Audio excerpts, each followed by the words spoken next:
नमस्कार। मैं astrologer Mohini Chaturvedi Shri astrology में आपका स्वागत करती हूँ। तो कैसा जाएगा 2024 आप सभी के लिए लेकर आए हैं हम राशिफल। मेष राशि से मीन राशि तक सभी राशियों के लिए राशिफल। तो जानते हैं क्या है आपका ये साल। शुरुआत करते हैं हम मेष लग्न या मेष राशि के जातकों के साथ। मेष लग्न में इस वर्ष की शुरुआत गुरु के प्रथम भाव में गोचर से ही हो रही है, जो कि पहले से ही मेष राशि में विद्यमान थे। गुरु अपने प्रथम भाव में बैठकर सप्तम, पंचम और नवम भाव को पूर्ण दृष्टि से देख रहे हैं।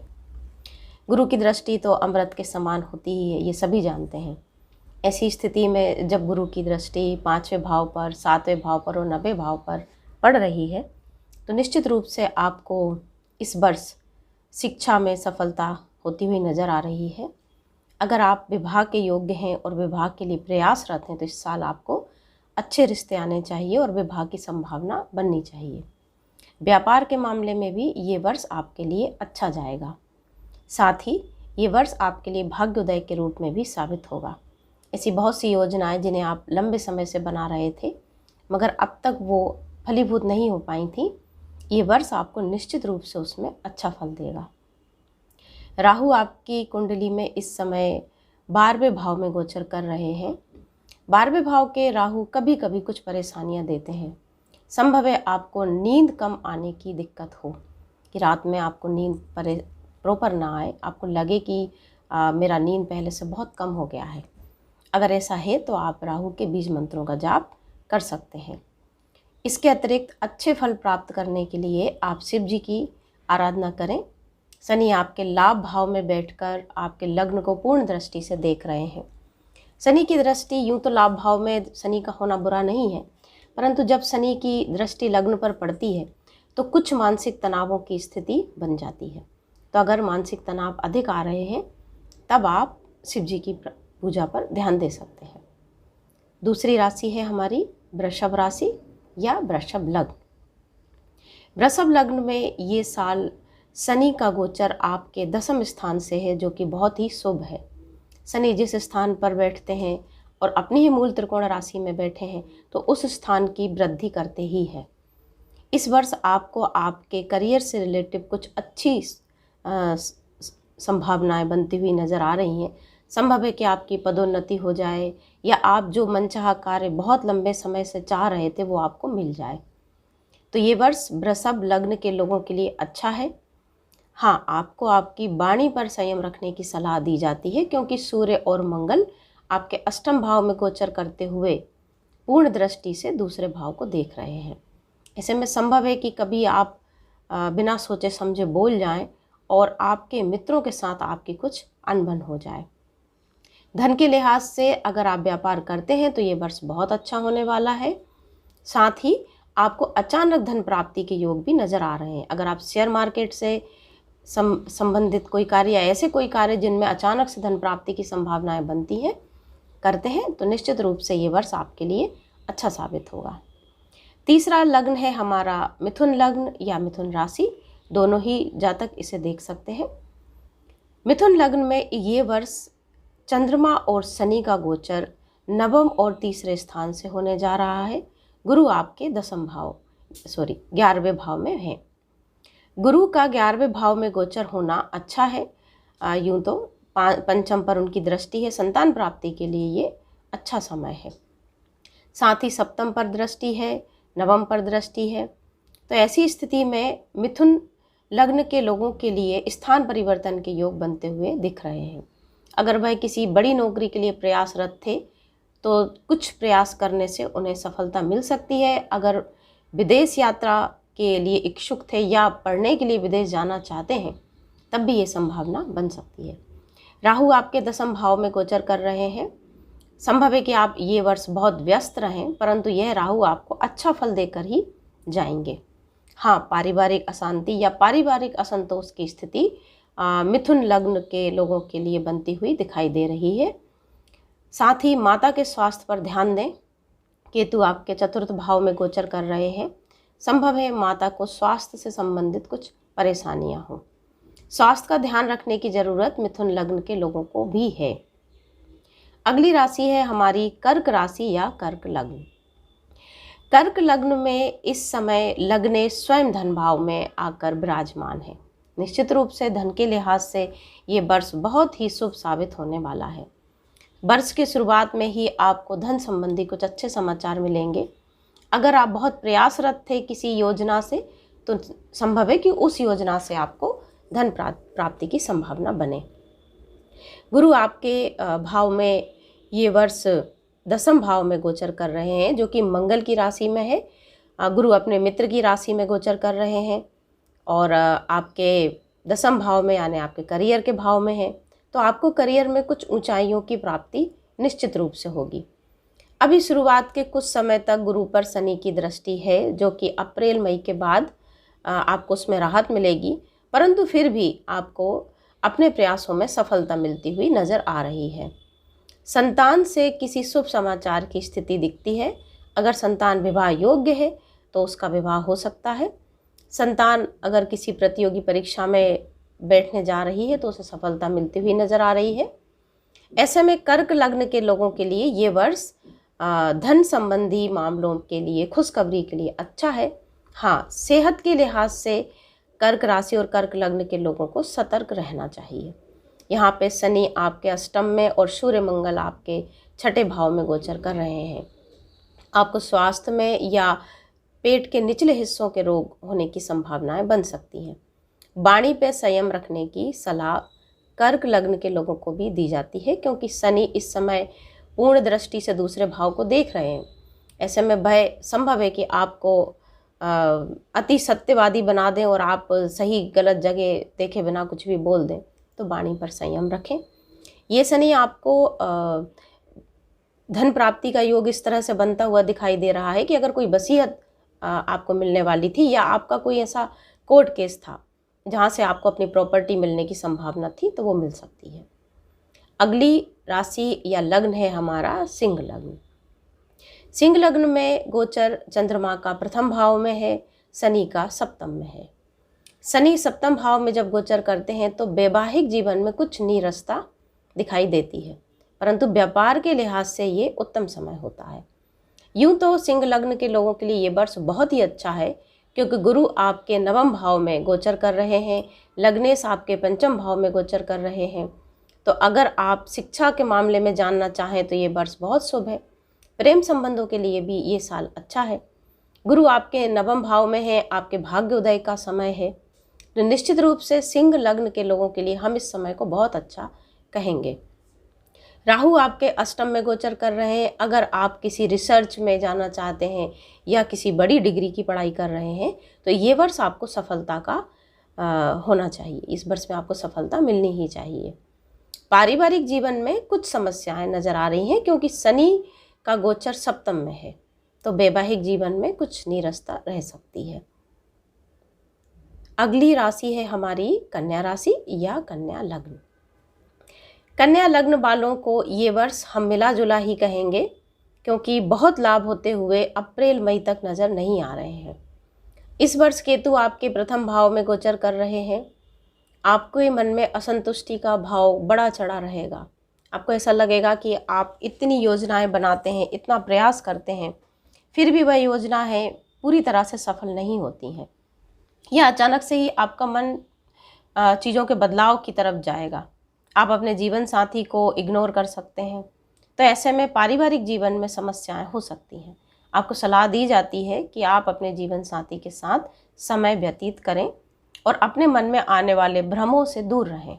इस समय आप कोई बड़ा निर्णय ना लें, और अगर निर्णय लेना बहुत ही आवश्यक है तो ऐसी स्थिति में आप अपने कुछ विश्वसनीय लोगों से सलाह लेकर ही निर्णय लें।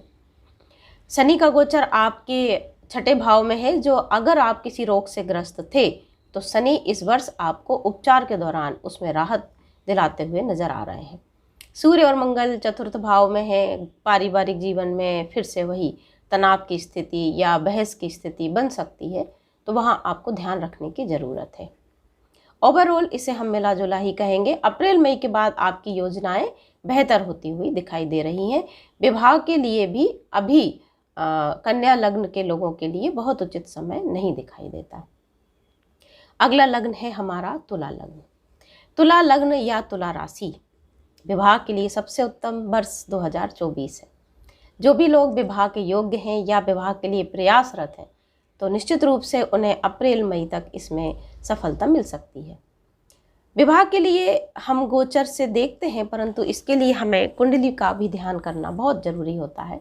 पर हम एक जनरल प्रिडिक्शन राशिफल में करते हैं, उसके अनुसार तुला लग्न वालों के लिए ये वर्ष विवाह के लिए उत्तम है।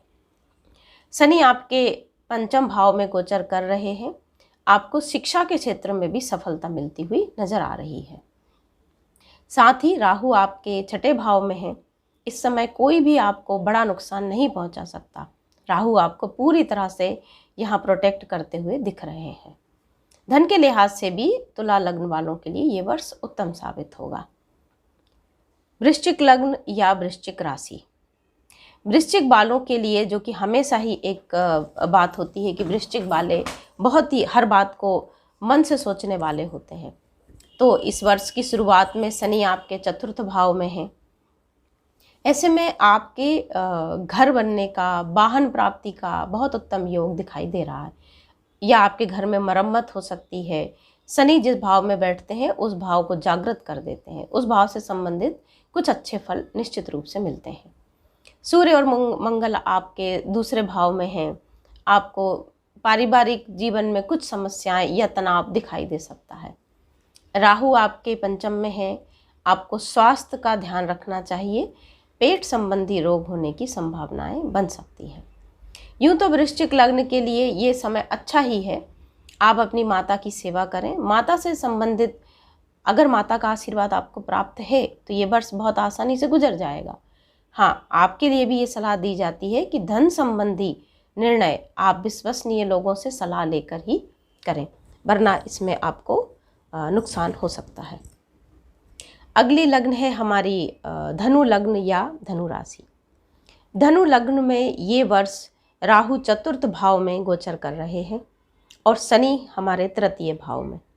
तो धनु वाले इस वर्ष किसी की बात पूरी तरह से सुनने की स्थिति में नहीं है। पूरी तरह से पराक्रम, पूरी तरह से हार्डवर्क उनके ऊपर हावी रहेगा। वह किसी भी कार्य को करने में पीछे नहीं रहेंगे। ज्ञान के लिहाज से भी ये वर्ष बहुत उत्तम होगा। वह अपना ज्ञान बढ़ाएंगे, साथ ही उन्हें नई नई जानकारियां प्राप्त होंगी या शिक्षा के क्षेत्र में उन्हें सफलता मिलेगी। हाँ, पर अपने बड़े अधिकारियों से बात करते समय आपको सावधान रहना है कि यही गुरु आपको अहंकार में डुबोकर कोई गलत बात कहने पर मजबूर ना कर दें। तो धनु लग्न वालों को सलाह दी जाती है कि बड़े अधिकारियों से सतर्कता से बात करें। अपना कोई नया कार्य प्रारंभ करना चाहते हैं या नौकरी में बदलाव करना चाहते हैं तो ये समय बहुत ही उत्तम है। आपको समय का साथ मिलेगा, भाग्य का साथ मिलेगा। निश्चित रूप से करियर में ये वर्ष अच्छा होने वाला है। मकर लग्न। मकर लग्न में लग्नेश स्वयं अपने से दूसरे भाव में जा रहे हैं। तो निश्चित रूप से धन के लिहाज से मकर लग्न वालों के लिए ये समय बहुत ही उत्तम है। वाणी में कड़वाहट मकर लग्न वालों के हो सकती है, या यूं कहें कि सत्य बोलने की उनकी प्रवृत्ति कभी कभी उनके लिए नुकसानदायी साबित हो सकती है। मकर लग्न वालों के लिए धन के लिहाज से उत्तम समय है। मित्रों का साथ मिलेगा। धन प्राप्ति के नए योग बनेंगे। साथ ही गुरु आपके चतुर्थ भाव में है। पारिवारिक सुख की प्राप्ति होती हुई भी नजर आ रही है। सूर्य और मंगल आपके द्वादश भाव में गोचर कर रहे हैं। आपको आंखों से संबंधित कोई परेशानी हो सकती है। आपको स्वास्थ्य का ध्यान रखने की आवश्यकता है। कुंभ लग्न या कुंभ राशि। कुंभ लग्न में स्वयं लग्नेश अपने ही लग्न में गोचर कर रहे हैं, जो कि उनकी अपनी मूल त्रिकोण राशि है। साथ ही कुंभ लग्न पर इस समय शनि की 7.5 का प्रभाव भी है। तो ऐसे में शनि का प्रभाव कुंभ लग्न वालों पर अत्यधिक देखा जाएगा। थोड़ा वाणी में कड़वाहट आ सकती है। आप अपनी बात पर अड़े रह सकते हैं। आपका रवैया थोड़ा जिद्दी हो सकता है, परंतु फिर भी आपकी बात गलत नहीं होगी। आपको शनि यहाँ लाभ दिलाते हुए दिखाई दे रहे हैं। आप स्वयं के बारे में अधिक सोचना शुरू कर देंगे। आप अपनी पर्सनालिटी को और बेहतर बनाने के लिए कार्य करेंगे, अपने ज्ञान को बढ़ाने के लिए और बेहतर कार्य करेंगे। भाग्य का साथ मिलता हुआ भी इस वर्ष में दिखाई दे रहा है। आप अपने कार्य क्षेत्र में कुछ नया लेके आएंगे और उसकी आपको तारीफ भी मिलेगी। तो कुंभ लग्न वालों के लिए भले ही 7.5 चल रही है, परंतु ये वर्ष उत्तम है। अंतिम लग्न है हमारा मीन लग्न या मीन राशि। मीन लग्न में राहु का गोचर प्रथम भाव में है, गुरु का गोचर द्वितीय भाव में है। लग्नेश अपने से द्वितीय में जा रहे हैं। मीन लग्न वालों के लिए भी धन संबंधी बेहतर होता हुआ साल ये दिखाई दे रहा है। राहु के प्रथम भाव में होने से कभी कभी आप कुछ भ्रमित रह सकते हैं, आपको कुछ काल्पनिक चीज़ें भी सच लग सकती हैं। तो ऐसे में आपको सलाह दी जाती है कि बड़े निर्णय सोच समझ कर लें। पारिवारिक जीवन में स्थितियां बहुत अच्छी दिखाई नहीं दे रही हैं। केतु आपके सप्तम में है। जीवन साथी के साथ आपका व्यवहार कुछ रूखा रह सकता है या वह अपने आप को इग्नोर महसूस कर सकते हैं। तो आप परिवार को समय दें, ये बहुत ज़रूरी है। शनि आपके द्वादश भाव में है। विदेश से संबंधित लाभ होता हुआ नजर आ रहा है। अगर पढ़ाई के लिए विदेश जाना चाहते थे तो ये वर्ष आपको सफलता मिलेगी। साथ ही विदेश से संबंधित अगर आप कोई कार्य करते हैं तो लाभ की स्थितियां बहुत बेहतर बनती हुई नजर आ रही हैं। शुक्र और बुध दो शुभ ग्रह आपके दशम भाव में हैं। आपको आपके कार्य क्षेत्र में कंफर्ट मिलेगा, आप बेहतर ढंग से कार्य कर पाएंगे। तो ये था इस वर्ष का राशिफल। उपाय के रूप में मैं कहना चाहूँगी कि हनुमान जी की आराधना सभी लोग कर सकते हैं, शिव जी की आराधना सभी लोग कर सकते हैं। लेकिन फिर भी अगर आप ये जानना चाहें कि कुछ खास हम क्या करें, तो आप अपने नवम स्थान पर ध्यान दें। नवम स्थान के इष्ट की आराधना सदैव अच्छी फलदायी होती है। जिन लोगों को चंद्रमा और शनि के कारण मानसिक तनाव अधिक हो, वह शिव जी की पूजा पे अधिक ध्यान दें। जिन्हें धन संबंधी समस्याएं आ रही हैं, वह माता लक्ष्मी का विशेष आराधना करें। साथ ही आप माता गौरी की भी आराधना कर सकते हैं, जो आपको भ्रम की स्थिति से निकालने में सहायता करेंगी। आशा है आपको राशिफल समझने में आसानी हुई होगी। अगर आपको मेरा ये वीडियो पसंद आए तो आप चैनल को लाइक और सब्सक्राइब कर सकते हैं। नमस्कार।